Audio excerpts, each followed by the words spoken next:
नमस्कार साथियों, मैं एल.आर. स्वामी और आज लेकर आया हूँ वर्तमान 2020-21 में जो अध्यापन कार्य हैं, गृह कार्य और परीक्षा जो योजना है वो क्या रहने वाली है, उसका हाल ही में निदेशक महोदय बीकानेर से जो आदेश निकला है और जो पाठ्यक्रम में संशोधन हुआ है उसके अनुसार और वर्तमान में स्माइल 2.0 के अंतर्गत जो कार्य चल रहा है, कार्य पुस्तिका का कार्य, गृह कार्य, उत्तर पुस्तिकाएं कक्षा 1 से लेकर 12 तक के लिए, पोर्टफोलियो और अन्य दस्तावेज जो संधारण है, परीक्षा योजना, परीक्षा पैटर्न, उस पर चर्चा कर रहा हूँ। तो इसमें जो भी चीज़ है वो प्रत्येक जो ये टॉपिक दे रखे हैं इन पर एक एक चर्चा करेंगे हम। तो जो पहली चर्चा है हमारी वो है सत्र 2020-21 और शिक्षा योजना। तो पहले में जो परीक्षा योजना रहती है, बच्चों को जो क्रमान्वति कराई जाएगी कक्षा को, उस पर बात करते हैं कि किस किस रूप में हमें किस प्रकार से कक्षा क्रमान्वित करवानी है, उसके लिए क्या क्या आदेश जारी हुए हैं वो, और उसके बाद में उन जो कार्य करवाने हैं उन पर चर्चा करेंगे। तो पहला है कक्षा 1 और 2। इस पर मैं कुछ बिंदुओं पर चर्चा करूंगा, जैसे कि अध्यापन और परामर्श है, गृह कार्य, कार्य पुस्तिका है, उत्तर पुस्तिकाएं, गतिविधियां हैं, पोर्टफोलियो, दस्तावेज संधारण है, कक्षोन्नति का आधार है, परीक्षा पैटर्न है और अन्य जो परीक्षा योजना है उस पर चर्चा करेंगे। तो कक्षा 1 और 2 के लिए समान है इसमें। तो जो अध्यापन और परामर्श का कार्य है, ये जो वर्तमान में स्माइल कार्यक्रम चल रहा है उसका जो स्वरूप है, आओ घर में सीखें, यानी कि घर पर ही सीखने के लिए जो कार्यक्रम है उसमें स्माइल के थ्रू चलाया जा रहा है। और स्माइल पर जो कंटेंट आ रहे हैं डेली, और उसे छात्रों को भेज देना है अध्यापक द्वारा। जो ग्रुप बनाए जा रहे हैं अभिभावकों के और कक्षा के, तो विषयाध्यापक अपना कंटेंट भेजते हैं और छात्रों का मार्गदर्शन करते हुए और उनसे संपर्क करते हैं कोविड-19 के निर्देशों को ध्यान में रखते हुए। तो अध्यापन और परामर्श कार्य इस प्रकार आप लगातार चालू रख सकते हैं। इसके बाद आता है गृह कार्य और उत्तर पुस्तिकाएं। जो स्माइल के कंटेंट है उसके साथ गृह कार्य भी आ रहा है। वो गृह कार्य आप बच्चों से करवाएं, ऑनलाइन करवाएं, ऑफलाइन करवाएं, और कार्य पुस्तिकाएं दी है उन पर भी कार्य करवाना है। उसमें कार्य करवा के आपको सुरक्षित रखना है।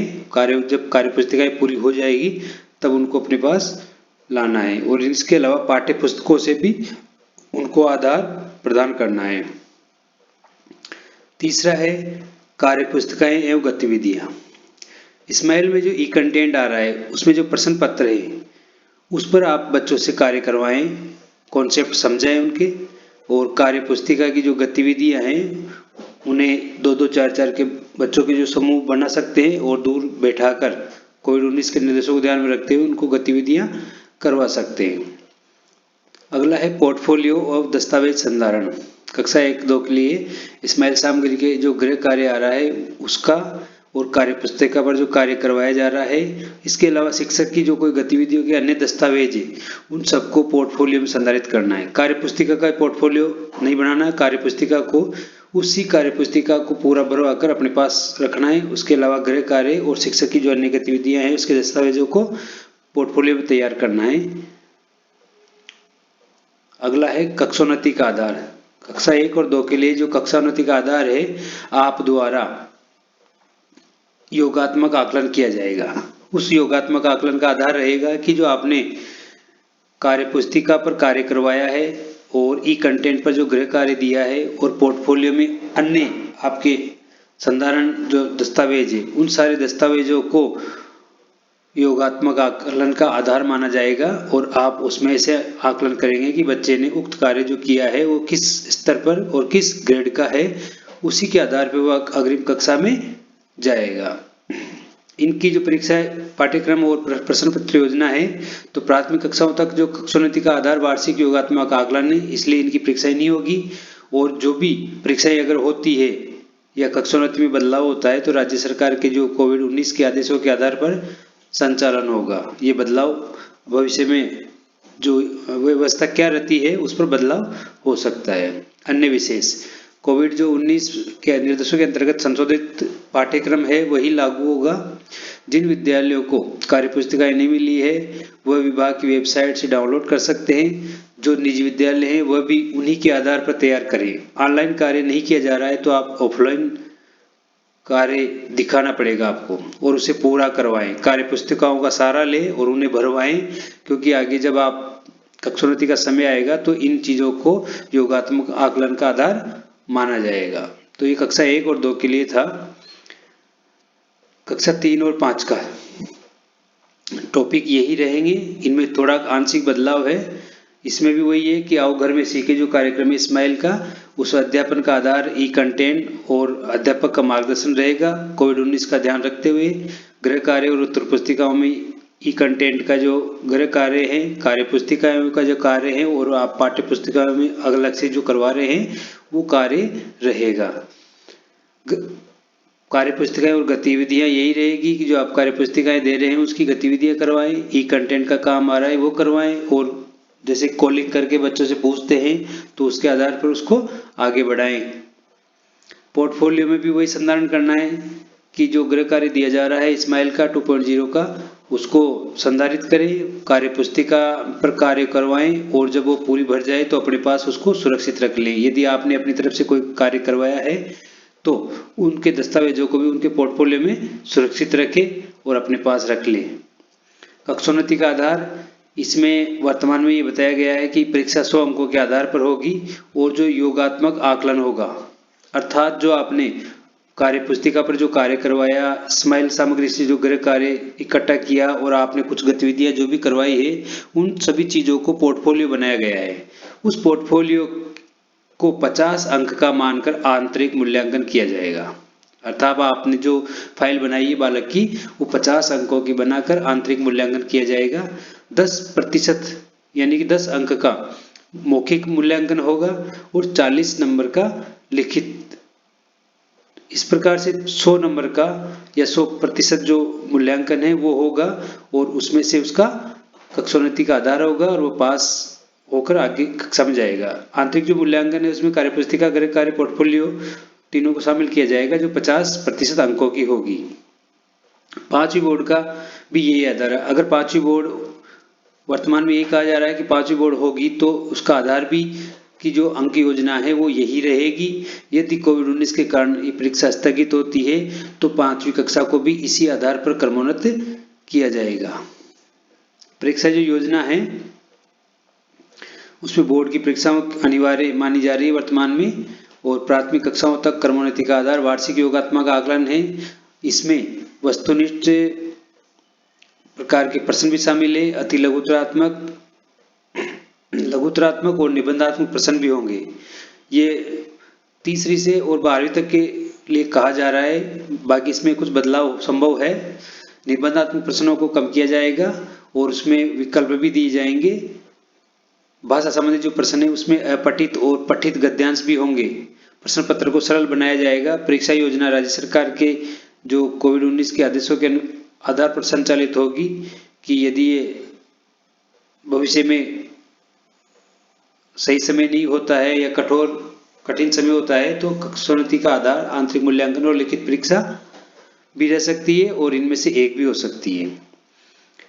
अन्य विशेष जो पाठ्यक्रम है वो 19 के आधार पर वर्तमान में जो संशोधित किया गया है वो लागू होगा और कार्य पुस्तिकाएं नहीं है तो वो वेबसाइट से डाउनलोड कर लें। ये बाकी चीजें पूर्ववत ही रहेगी। ऑफलाइन कार्य अनिवार्य रूप से करवाएं, यदि ऑनलाइन नहीं तो बाकी आप अपने कार्य को प्रतिशत रूप में बढ़ोतरी करें। तीसरा जो आधार है कक्षा 6 से 8 हेतु अध्यापन और परामर्श, इसमें भी वही कंटेंट, अध्यापक मार्गदर्शन और आओ घर में सीखें तीनों का ध्यान रखते हुए शिक्षण कार्य को संपन्न कराएं। गृह कार्य वही एक जो इस्माइल 2.0 के कंटेंट से आ रहा है वो नियमित करवाएं। कार्य पुस्तिका संधारण कराएं और इनके 6ठी से 8वीं तक की जो कार्य पुस्तिकाओं का मामला है वो आदेश ये आया है कि 15 फरवरी या 21 फरवरी के आसपास सभी कक्षा 6 से 8 तक के विद्यार्थियों तक पहुंचा दी जाएगी। और इसके साथ ही पाठ्य पुस्तकों का सहारा जरूर लें, क्योंकि इनके जो प्रश्न पत्र बनेंगे वो इसी आधार पर बनेंगे। और जो नवीन पाठ्यक्रम है उसका विशेष ध्यान रखें कि जो चैप्टर हटा दिए गए हैं उनके अलावा बाकी को तैयार करवाएं। जो कार्य पुस्तिकाएं हैं वो फरवरी में मिल जाएगी, तो उन पर जो गतिविधियां हैं वो और ई कंटेंट के प्रश्न पत्र ये और आप द्वारा जो पाठ्य पुस्तकों से करवाए जा रहे हैं कार्य उसको एकत्रित रखने का कार्य भी करें। ये जो सभी आप करवा रहे हैं जो कार्य हैं वो पोर्टफोलियो में संधारण करना है। जो इस्माइल सामग्री है उसके गृह कार्य को पोर्टफोलियो में लगाएं, कार्य पुस्तिकाओं को भरवा कर उन पर जो गतिविधियां हैं वो करवा कर पूरी कंप्लीट अपने पास रख लें। शिक्षक यदि अन्य गतिविधियां करवाता है, अन्य गृह कार्य देता है, तो उसके दस्तावेजों का संधारण पोर्टफोलियो में तैयार करेगा। कक्षोन्नति का आधार वही 100 अंकों का होगा। इसमें थोड़ा सा बदलाव है कि कक्षा 3 से 5 में जो आंतरिक मूल्यांकन था वो 40% था, 50% था, और यहाँ पर 40% है। यहाँ पर 40% आधार है, ये 40 नहीं आया, कट गया है। तो 40% आंतरिक मूल्यांकन है, 10% मौखिक है और 50% लिखित है, यानी कि वही 100 नंबर का है। और आंतरिक मूल्यांकन में वही आएगा कार्य पुस्तिका है, गृह कार्य, पोर्टफोलियो जो भी आपने तैयार किया है। परीक्षा योजना वही है कि बोर्ड परीक्षा अनिवार्य रूप से करवाई जाएगी। वस्तुनिष्ठ प्रश्नों को शामिल किया गया है। लघुत्तरात्मक, अति लघुत्तरात्मक और निबंधात्मक होंगे और बड़े प्रश्न कम होंगे। बड़े प्रश्नों को कम किया गया है और उनमें विकल्प भी दिया जाएगा। भाषा संबंधी में पठित और पठित गद्यांश होंगे ताकि छात्र उनमें से प्रश्न उत्तर शीघ्र ढूंढ ले। प्रश्न पत्र को सरल बनाया जाएगा। और बाकी ये वर्तमान का आधार है। यदि कोविड-19 का जो प्रभाव है अधिक रहा तो आगे के आदेश बदले जा सकते हैं। पाठ्यक्रम 2000 जो वर्तमान में संशोधित है वही लागू होगा। और फरवरी मार्च में बोर्ड परीक्षाओं के जो नमूना प्रश्न पत्र भी जारी किए जाएंगे। 6ठी से 8वीं की कार्य पुस्तिकाएं जो गतिविधि आधारित है वह भी उपलब्ध हो जाएगी। और जिन्हें सामग्री नहीं मिली है वह ऑनलाइन सामग्री उपलब्ध करवाकर छात्रों तक पहुंचाएं और कार्य पूर्ण करवाएं। अगला है 9 से 12 के लिए, कक्षा 9 से 12 के लिए। तो इसमें भी ई कंटेंट मिल रहे हैं, क्योंकि कक्षा 9 से 12 के लिए ई कंटेंट मिल रहे हैं, लेकिन सभी विषयों के उपलब्ध पूर्ण तो नहीं हो पा रहे हैं। कुछ विषयों के एक एक लेसन पहला पार्ट मिल रहा है, कुछ का नहीं मिल रहा है, कुछ अभी तक स्टार्ट नहीं किया, तो ये समस्या है। तो अध्यापन और परामर्श में इस्माइल कंटेंट के साथ विषयाध्यापक परामर्श के लिए विद्यार्थियों को विद्यालय में बुला सकते हैं। और कोविड-19 के निर्देशों को ध्यान में रखते हुए, क्योंकि सबने सहमति पत्र ले लिए थे उसके आधार पर, और उन्हें विषय सामग्री की जानकारी दे सकते हैं, समझा सकते हैं कैसे तैयारी करनी है इसके बारे में। और पुस्तकों का विशेष सहारा लें। पुस्तकों का सहारे में उन्हें ये जरूर बता दें कि उनके जो चैप्टर हटा दिए गए हैं उनको तैयार न करें। जो चैप्टर रखे गए इस वर्ष सिलेबस में उन्हीं पर कार्य करें। दूसरा है गृह कार्य और उत्तर पुस्तिकाएं। पाठ्य पुस्तकों का जो कंटेंट तैयार करवा रहे हैं या इस्माइल सामग्री में जो भी आ रहा है उन सबको पढ़ने के बाद जो आप लगातार अध्यापन कार्य का जो टाइम टेबल बनाते हैं उसके आधार पर उन्हें साप्ताहिक गृह कार्य दें। सप्ताह में गृह कार्य दें और साप्ताहिक गृह कार्य जांच करें, ये भी ध्यान रखना है। ये शिक्षकों को अनिवार्य रूप से अपने जो पाठ्यक्रम है उसको पूर्ण करवाना है। कार्य पुस्तिकाएं और गतिविधियां ई सामग्री और शिक्षक मार्गदर्शन व पाठ्य पुस्तकों के आधार पर तैयारी करवाना है। यानी कि इनकी कार्य पुस्तिकाएं नहीं आएगी 9 से 12 के, तो ये जो कुछ ई सामग्री आ रही है कुछ और विशेषकर शिक्षक का जो मार्गदर्शन है और उससे भी ज्यादा पाठ्य पुस्तकों के आधार पर उनको तैयार करवाना है। उनको तैयार करा के उनके जो सिलेबस को पूर्ण करवाना है और उनकी समझ को सही बनाना है। पोर्टफोलियो एवं दस्तावेज संधारण, कक्षा 9 से 12 के लिए पोर्टफोलियो दस्तावेज का आदेश इसमें नहीं है। उसमें साफ लिखा हुआ है कि कक्षा 1 से 8 तक के लिए पोर्टफोलियो बनाना है। और कक्षा 9 से 12 के लिए जो संधारण दस्तावेज संधारण है वो इस प्रकार है कि शिक्षक द्वारा जो साप्ताहिक गृह कार्य दिया जा रहा है उसकी जांच भी साप्ताहिक होगी।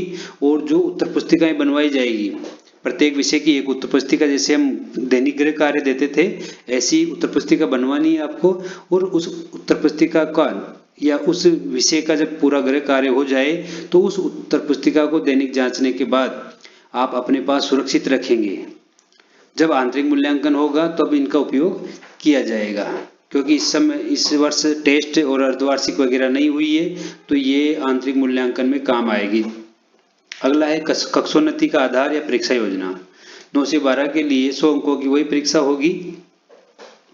इसमें 20% जो आंतरिक मूल्यांकन होगा वो अभी ऊपर दिखाया गया था कि शिक्षक जो गृह कार्य देगा, जांचेगा और उत्तर पुस्तिका के आधार पर एक जो कॉपी बनवाएगा एक विषय की एक, उस कॉपी को जांचकर उसमें 20% उस मार्क्स में ये देखेगा कि वह कैसा काम कर रहा है, उसकी समझ कैसी बनी है, उसने कितना बेहतर काम किया है। तो 20 अंक उस कॉपी के मानकर, या 100 का से जो 100 अंकों की परीक्षा है तो वो 20% उसके मानकर आंतरिक मूल्यांकन करेगा। यदि वो प्रायोगिक विषय है तो प्रायोगिक विषय में ये चीज ध्यान में रखनी है कि प्रायोगिक विषय में जो सैद्धांतिक अंक है उनका 20% आंतरिक मूल्यांकन होगा और बाकी 80% की लिखित परीक्षा होगी। 10वीं और 12वीं बोर्ड भी इसी आधार पर होगी। इनके जो 20-20 सत्रांक जाएंगे वो इसी आंतरिक मूल्यांकन के तहत निकाले जाएंगे। अतः विद्यार्थियों को ये चीज समझा दें कि आप कॉपी जरूर बनाएं और साफ सुथरी बनाएं, दैनिक उसको जांच करवाएं और उस पर तारीख डालते हुए साप्ताहिक कार्य लेते जाएं, क्योंकि आपको नुकसान होगा 20 अंकों का यदि आप काम समय पर नहीं करेंगे या लापरवाही करेंगे। तो परीक्षा की जो बोर्ड परीक्षाएं हैं वो अनिवार्य रूप से होगी। विशेषकर बोर्ड जो परीक्षाएं हैं उनमें वस्तुनिष्ठ प्रकार के प्रश्न शामिल करेंगे इस बार, पहले नहीं होते थे। अति लघुतरात्मक, लघुतरात्मक और निबंधात्मक प्रश्न आते ही हैं, लेकिन निबंधात्मक प्रश्नों को कम किया जाएगा और जो बड़े प्रश्न हैं उनमें विकल्प दिए जाएंगे। भाषा संबंधी जो प्रश्न पत्र हैं, हिंदी, अंग्रेजी, तृतीय जो भाषा है उसमें पठित और पठित गद्यांश भी शामिल किए जाएंगे, जिससे कि बालकों को प्रश्न और उसका जो कंटेंट है वो समझकर अच्छे अंक प्राप्त करने में सहायता मिल सके। प्रश्न पत्र को सरल बनाया जा रहा है। परीक्षा योजनाएं हैं जो राज्य सरकार के वही कोविड-19 के आदेशों के आधार पर संचालित होगी। यदि कोविड-19 का ये जारी रहता है तो हो सकता है कि प्रश्न जो परीक्षा योजना है उसमें कुछ और बदलाव करके किसी दूसरे स्तर से किया जाए, ऑनलाइन किया जाए, गूगल शीट से किया जाए, जो भी है आगे वो अगले आदेशों तक ये बदलाव हो सकता है। वर्तमान में इसी आदेश को माना जाए। पाठ्यक्रम जो है कोविड-19 के निर्देशों के अंतर्गत संशोधित ही लागू होगा। पूरा जो 9वीं से 12वीं तक का पाठ्यक्रम है माध्यमिक शिक्षा बोर्ड की वेबसाइट पे दिया गया है और जो भी बदलाव हुआ है वो उसमें देख ले। प्रत्येक जो विषयाध्यापक है या कक्षाध्यापक है या विद्यालय के प्रभारी हैं वो वहाँ से डाउनलोड करके अपने छात्रों को बता दें कि उन्हें कौन कौन से पाठ छोड़कर तैयारी करनी है और वो अपने पास ये सुरक्षित रख लें कि पाठ्यक्रम क्या क्या है। बोर्ड की जो परीक्षाएं होगी उसके जो कैसे पेपर आएंगे, कितने प्रश्न उसमें ऑब्जेक्टिव होंगे, कितने लघुतरात्मक, कितने अति लघुतरात्मक, कितने निबंधात्मक होंगे, किस किस में ऑप्शन आएगा, अपठित कितने आएंगे, पठित गद्यांश कितने आएंगे। तो इस बारे में जो पेपर का नमूना है वो फरवरी मार्च में बोर्ड द्वारा उपलब्ध कराया जाएगा और छात्रों को इसकी सूचना देकर उसकी तैयारी भी करवा दी जाएगी। 6 से 8 की कार्य पुस्तिकाएं आ चुकी है, वो भी पहले ये टॉपिक आ गया है। और जिन्हें कंटेंट उपलब्ध नहीं हो रहे हैं या जो काम नहीं कर रहे हैं, ऑनलाइन कार्य नहीं करवा रहे हैं छात्रों से, वह निजी विद्यालय, विशेषकर निजी विद्यालय या कुछ सरकारी विद्यालय भी है, तो वो इस चीज़ का ध्यान रखें कि उन्हें ऑफलाइन कार्य जरूर करवाएं, उनकी कार्य पुस्तिकाओं का संधारण जरूर करें और वो इस रिकॉर्ड को संभाल कर रखें, क्योंकि भविष्य में यदि जांच होती है तो वो इससे नुकसान उठा सकते हैं। इस चीज़ का ध्यान रखें। तो ये चारों जो कक्षा स्तर है उनके लिए परीक्षा योजना और शिक्षण सामग्री योजना थी। इसके अलावा वर्तमान में स्माइल 2 का जो कंटेंट चल रहा है उसमें विशेष चीज़ें ये है कि जो स्माइल 2 में समस्या आ रही है लोगों को वह क्या करें। तो सीधी सी बात है कि स्माइल 2 में कक्षा 1 से 5 के लिए। सोमवार को गृह कार्य आता है और वो सोमवार को जो गृह कार्य आता है उसका पोर्टफोलियो में लगाएं। बाकी 5 दिन कार्य पुस्तिका पर काम करवाएं बच्चों से। समूह 2-4 का समूह बनाकर अपने फील्ड में जाकर काम करवा सकते हैं।